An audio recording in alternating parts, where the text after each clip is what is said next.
Bonjour tout le monde, vous êtes aujourd'hui avec Céleste pour un autre regard podcast. Nous allons parler aujourd'hui de Bela Lugosi.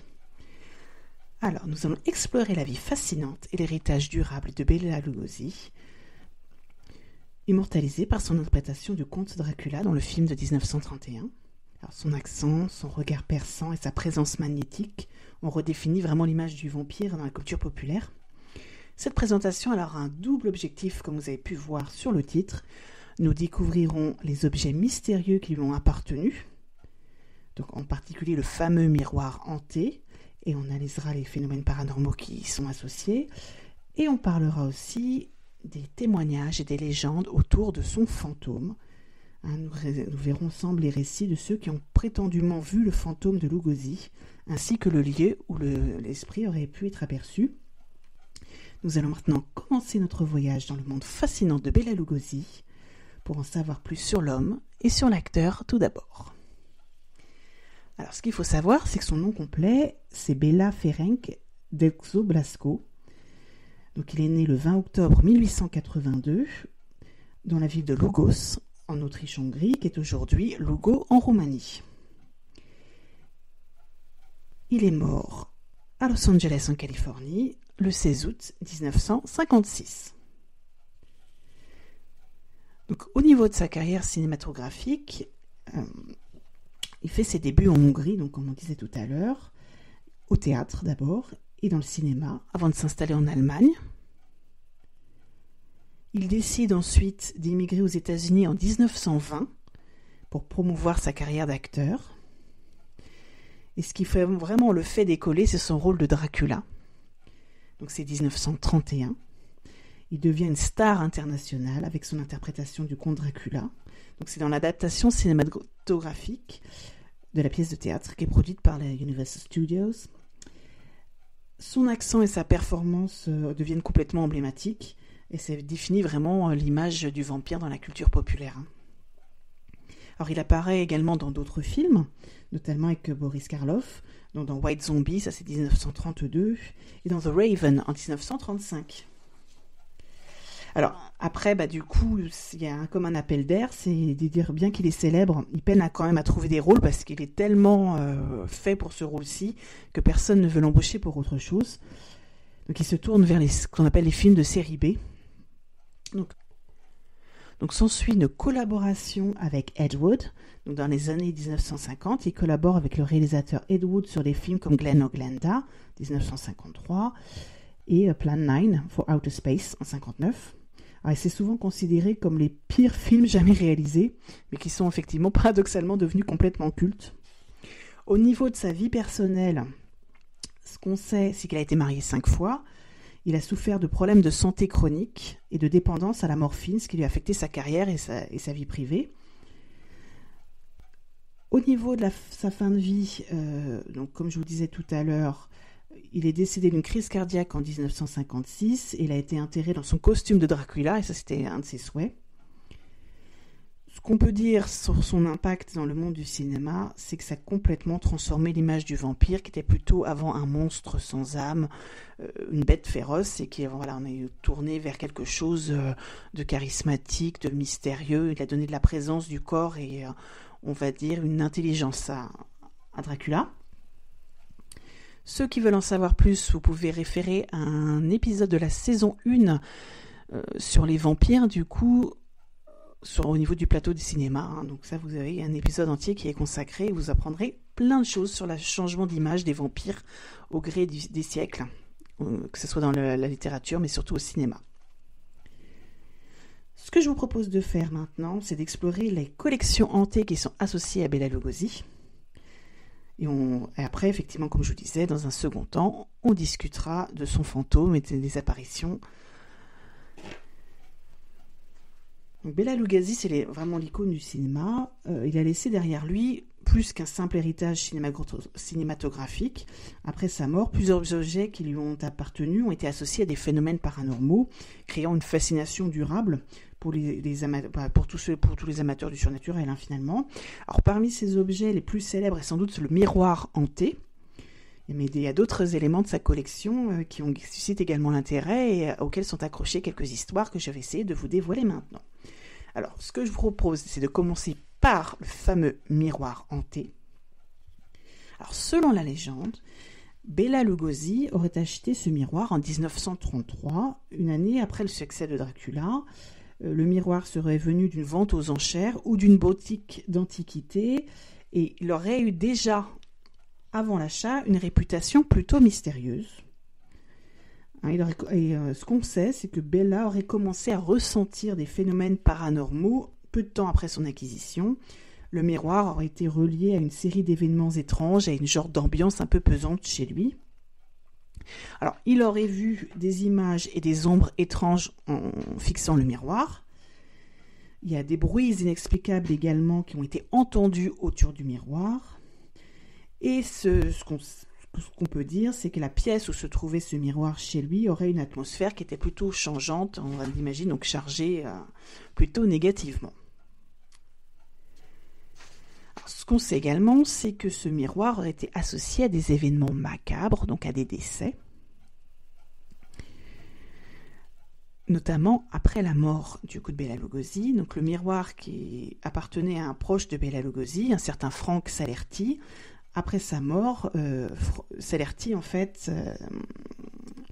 a hérité de plusieurs objets appartenant à Bela Lugosi, y compris ce fameux miroir. Donc ce qu'on sait, c'est qu'il a été retrouvé mystérieusement mort dans sa maison en 1982, dans des circonstances qui restent à ce jour totalement mystérieuses.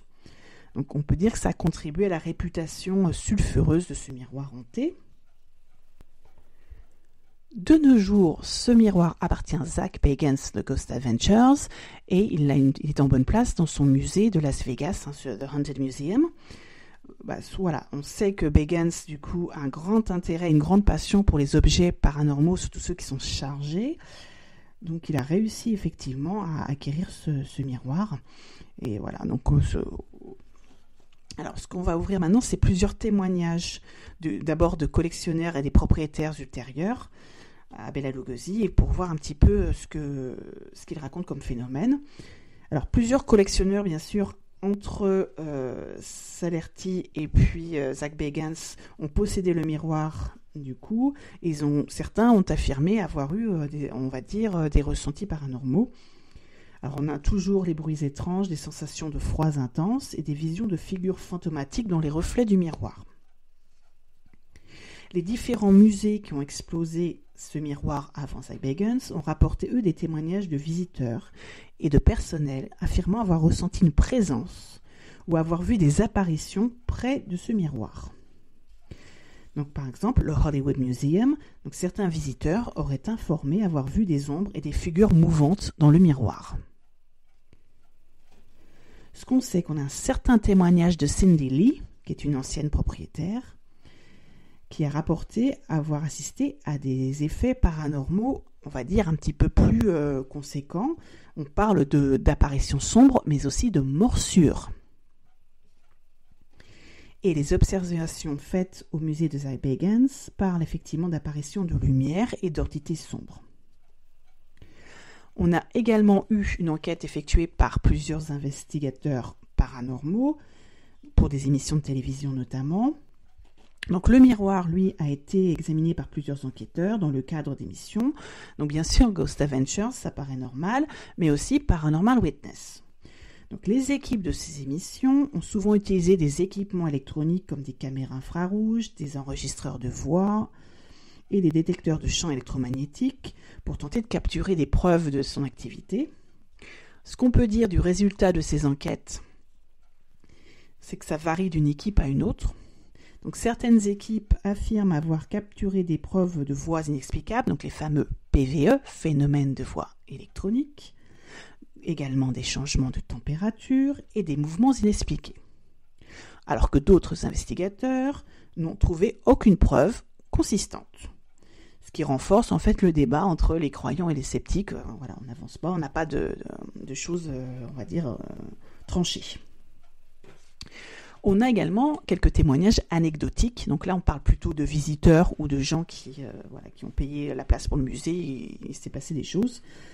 Donc les visiteurs qui ont l'occasion de voir ce miroir, que ce soit en exposition ou chez un des particuliers auxquels il appartenait, rapportent souvent des expériences qui sont plutôt subjectives, comme des sensations de peur, des sentiments d'être observé, des visions fugaces de formes humaines dans le miroir. Donc c'est vrai qu'il ne faut pas oublier qu'une forme de divination, c'est effectivement de fixer un miroir. C'est d'ailleurs le principe de ce qu'on appelle le psychomantéum.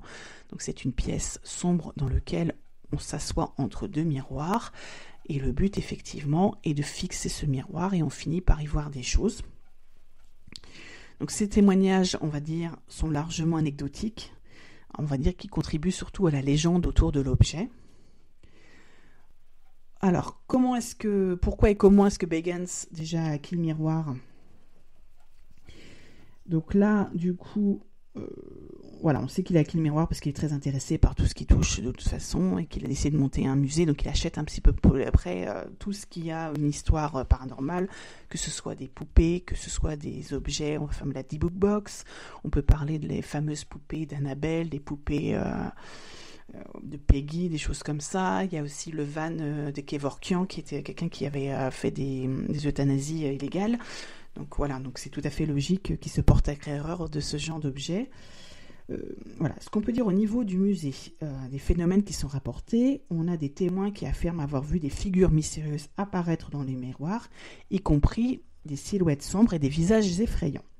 Certains ont décrit des images qui sont plutôt fugaces de Lugosi lui-même, souvent en costume de Dracula. Donc là, il faut se demander, est-ce que la personne, du coup, c'est pas une imagination, est-ce que c'est pas de l'autosuggestion ?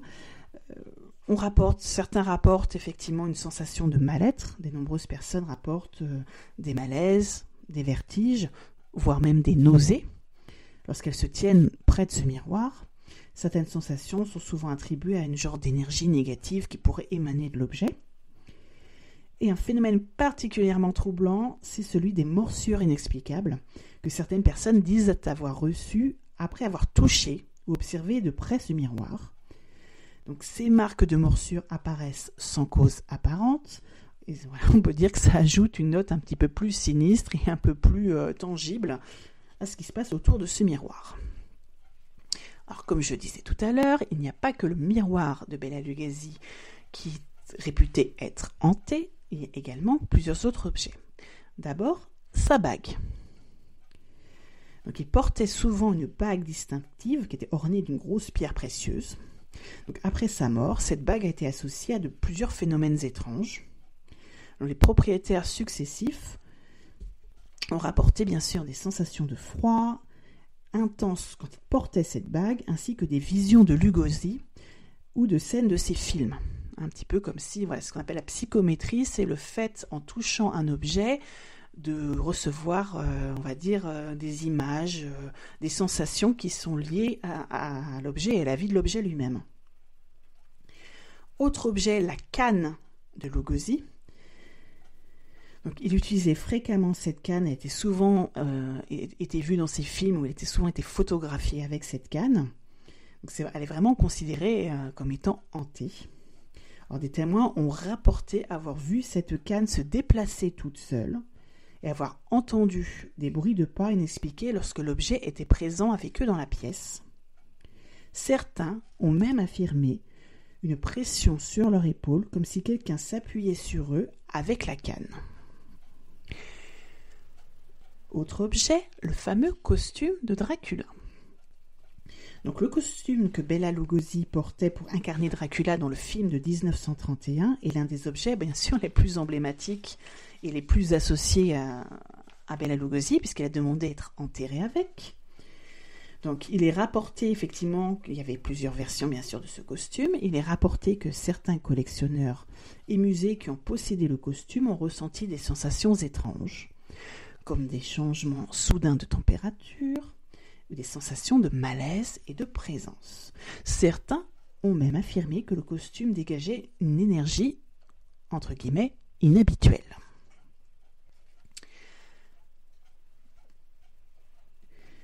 Autre objet un petit peu plus anecdotique, le cercueil de Dracula. Donc, dans plusieurs de ses films, Bela Lugosi était souvent vu sortant d'un cercueil.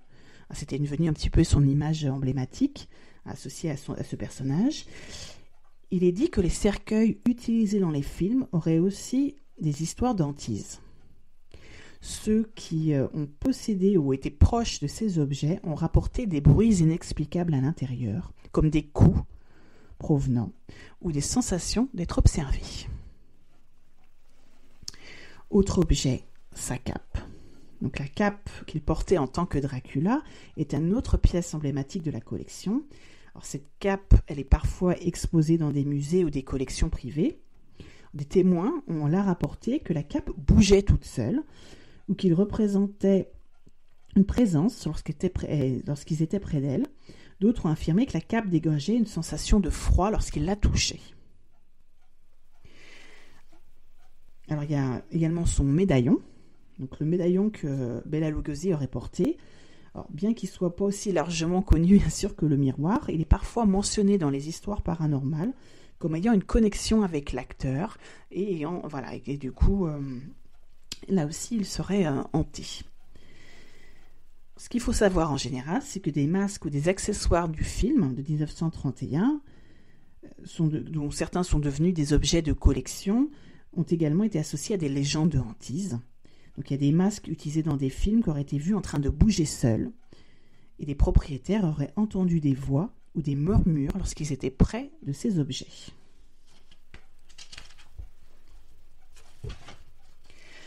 Maintenant que nous avons exposé la collection hantée de Bela Lugosi, avec un accent particulier sur le mystérieux miroir et les phénomènes paranormaux qui y sont associés, il est temps de nous tourner vers un autre aspect fascinant de l'héritage de Lugosi, les témoignages et les légendes entourant son fantôme.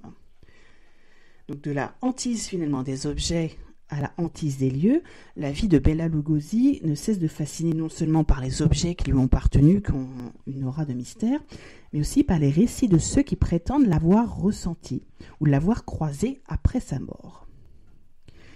Là, on voit que les objets finalement n'étaient qu'un chapitre de cette histoire. Et le prochain chapitre va nous emmener sur les lieux où son esprit aurait été aperçu et où son héritage continue de se manifester de manière surnaturelle. Finalement, on passe du matériel à l'immatériel. On va commencer cette deuxième partie en explorant les témoignages de sa présence.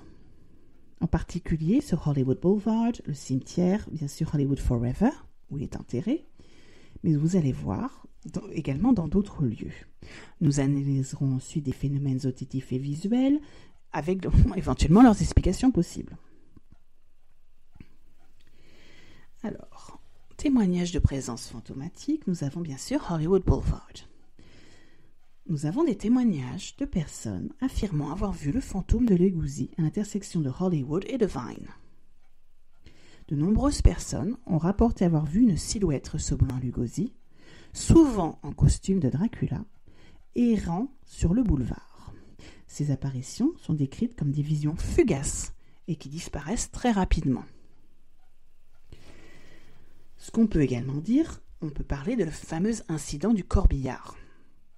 Alors, lors du cortège funèbre de Bela Lugosi, il y a eu un souci, c'est-à-dire qu'il y a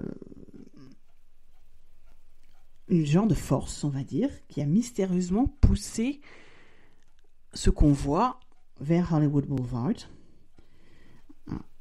Donc le fameux corbillard qui transportait son corps a été incapable de prendre la route qu'il devait prendre. Il a été comme mystérieusement dévié vers Hollywood Boulevard, alors, malgré les efforts pour le diriger ailleurs.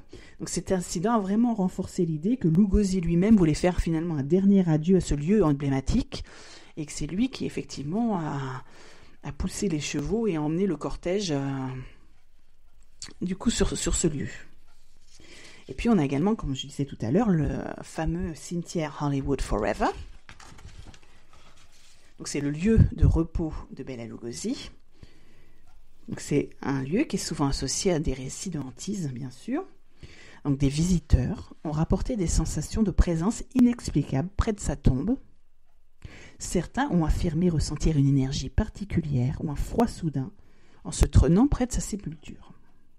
Quelques témoignages mentionnent avoir vu une figure spectrale ressemblant à Lugosi dans le cimetière, notamment aux alentours de sa tombe, surtout lors de visites nocturnes. On a également des apparitions de Lugosi au théâtre El Capitan. Donc il faut dire qu'il a joué dans de nombreux théâtres, et le théâtre El Capitan qui se trouve à Hollywood est un lieu où il a souvent été sur scène, et c'est un lieu qui est parfois mentionné dans les récits paranormaux. Alors cet indice que l'ambiance du théâtre, qui était marquée vraiment par la performance de Lugosi, pourrait être un lieu où l'empreinte de son esprit et de son influence sont au maximum. Donc, c'est un lieu effectivement où on dit voir Lugosi. Puis il y a également sa dernière maison. Donc Bela Lugosi, au fil des ans, a eu plusieurs demeures dans Los Angeles. Mais il y a vraiment une maison, ce qu'on appelle aujourd'hui la Bela Lugosi House, qui est située au 9339 North Hayworth Avenue, donc dans le quartier de Hollywood Hills. Donc c'est vraiment la maison emblématique, c'est vraiment sa dernière demeure. Donc c'est une maison de style espagnol typique. Elle est caractérisée par des éléments architecturaux assez distinctifs. Il y a des arches, des tuiles en verre, de terre cuite et des détails ornementaux. Donc, ce qu'on sait qu'après la mort de Lugosi en 1956, la maison a changé bien sûr de propriétaire plusieurs fois, et certains disent que des phénomènes paranormaux ont été rapportés dans la maison, possiblement effectivement liés à l'ancienne présence de Lugosi. On a également, donc ça c'était des preuves qui étaient plutôt visuelles, des histoires visuelles. On a également des phénomènes auditifs. Donc des sons mystérieux tels que des murmures, des pas, des rires.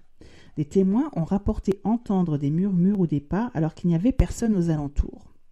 Ces sons sont souvent entendus la nuit et ajoutent à l'atmosphère mystérieuse des lieux hantés par l'esprit de Lugosi. On a également vu, comme je disais, des apparitions visuelles en costume, mais certains ont affirmé entendre des rires ou des voix qui, selon eux, pourraient appartenir à Lugosi. Certaines, notamment son accent, qui était quand même très, distinctif. De nombreux témoignages rapportent donc avoir vu une silhouette en costume de Dracula, mais ces descriptions sont souvent marquées comme éthérées et disparaissant très rapidement dans un genre de nuée qui se désintègre. Certains ont rapporté des ombres inexpliquées, des ombres mouvantes, donc près des lieux qui sont associés à Lugosi. Et on a quand même effectivement quelques témoignages plus spécifiques, on va dire plus crédibles, de personnalités de chercheurs en paranormal. Il y a des incidents qui sont du coup documentés par des visites d'enquête. Alors ce qu'on peut dire de toute façon, c'est effectivement, on a peu de noms sur ces fameux témoins, c'est effectivement quasiment de la légende urbaine. Une des explications effectivement plus rationnelle sur la hantise serait qu'il y a un véritable effet de suggestion et d'influence de son rôle finalement. On va dire que l'impact de la carrière de Lugosi sur la perception des phénomènes paranormaux est iconique de toute façon. En tant que Dracula, il a profondément marqué la culture populaire. Il a fait vraiment une forte association qui peut totalement influencer les perceptions des témoins et leurs attentes également. On va dire qu'ils vont interpréter un phénomène ordinaire comme étant paranormal. Et puis connaître l'histoire de Lugosi, effectivement, qui est une star, peut permettre effectivement aux visiteurs de quelque part d'être prédisposés, c'est-à-dire d'interpréter toute expérience inhabituelle comme une rencontre avec son esprit. Parce qu'effectivement, ça, même s'ils ont vu quelque chose d'étrange, ça pourrait très bien être quelqu'un d'autre. Mais voilà.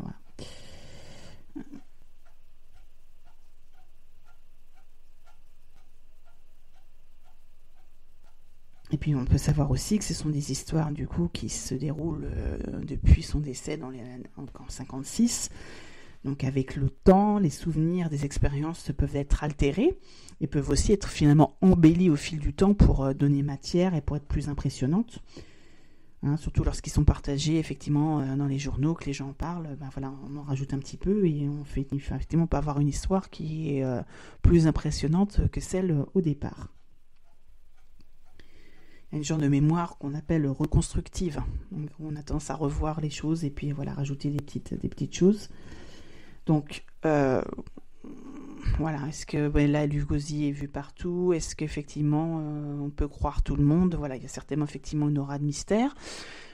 La théorie, on va dire, de l'histoire des murs fait que on sait qu'un objet, un lieu peut être imprégné de l'énergie de quelqu'un et quelque part régurgiter de temps en temps cette énergie et les événements traumatiques qui ont pu y avoir lieu. Est-ce que pour autant Bela Lugosi erre dans Los Angeles? Voilà, il faut la vérité peut-être effectivement quelque part au milieu. Donc la légende de Bela Lugosi continue vraiment de captiver et d'intriguer, ça c'est sûr. En tout cas, son talent et son charisme ont laissé une marque indélébile sur le cinéma de l'horreur. Son rôle de Dracula, ça a complètement défini sa carrière, mais ça a également établi une norme pour les représentations futures des vampires. Alors, l'attrait pour les objets hantés et les récits de fantômes montre à quel point son héritage continue de fasciner et d'intriguer, on va dire au-delà de sa mort. Alors, l'exploration des différents témoignages qu'on a vus ensemble et les différents phénomènes paranormaux qui sont associés, Lugosi nous rappelle l'impact durable de sa figure culturelle sur l'imaginaire collectif. Ça continue effectivement à fonctionner plein pot. Qu'il s'agisse des objets hantés ayant appartenu à l'acteur ou des témoignages de son fantôme errant dans Hollywood, ce qu'on peut dire, c'est que en tout cas, son héritage, lui, demeure totalement intact et un sujet de fascination et d'étude continue. Donc voilà, j'espère que ce petit zoom sur Bela Lugosi à travers la collection hantée de ses objets ou par le biais de son fantôme vous a passionné. En tout cas pour moi, c'était passionnant de faire ces recherches et de vous le raconter. J'espère aussi que ça vous donnera envie de regarder son film de 1931. Je vous propose de nous retrouver une prochaine fois. Je vous souhaite plein de bonnes choses. Et n'oubliez pas, prenez soin de vous.